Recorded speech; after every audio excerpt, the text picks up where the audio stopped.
So let me dive in on the first one, and maybe you can share with folks what originally attracted you to business architecture discipline, and what does business architecture mean for you? Well, Greg, to me, gravitating towards business architecture has really been like a natural evolution. So my career started with, as you mentioned, an education in computer science, followed by a few years of software development. And then from there, I kind of quickly realized that analyzing and distilling the customer's requirements was a lot more interesting than coding to spec. Okay. And then moreover, understanding the why behind the requirements, the needs that drove the requirements was even more interesting. And then being able to correlate those needs with the customer's business mission and business processes and the supporting system and data architecture, and having that bird's eye view of the whole texture of the organization was extremely compelling. So my professional formation kind of followed my interests. And from software development, I moved into requirements analysis and system analysis, system engineering, and from there into enterprise architecture, and then kind of from there into business architecture.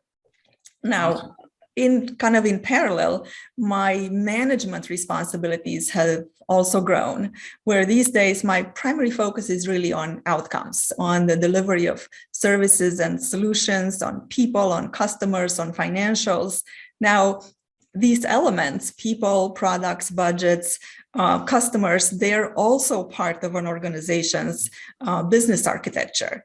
And from this point of view, when you look at it from this point of view, I really use business architecture techniques almost every day. And most people in my role do without knowing that they're business architecture techniques. Right.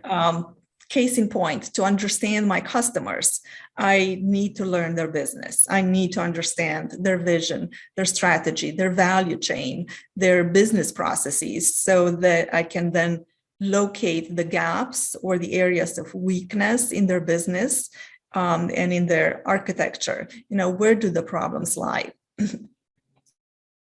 Do they lie at the boundary between processes? Are they related to the movement of data through the enterprise, or in the lack of automation? Or maybe it's the human factor. Maybe there's lack of expertise or obsolete skill sets, or suboptimal organizational structures, right? So that's my focus these days. And even though I don't do consulting in business architecture directly anymore, I actually use quite a number of techniques that are rooted in business architecture. No, that's fantastic. And I think, when it comes to skills development in this area, I know a lot of what you picked up along the way was kind of on the job training and learning about business architecture on the fly. And as you know, the Institute has had a established curriculum in that area for quite some time. And for folks that are interested in getting up to speed in business architecture quickly, they can take a look at that on the website.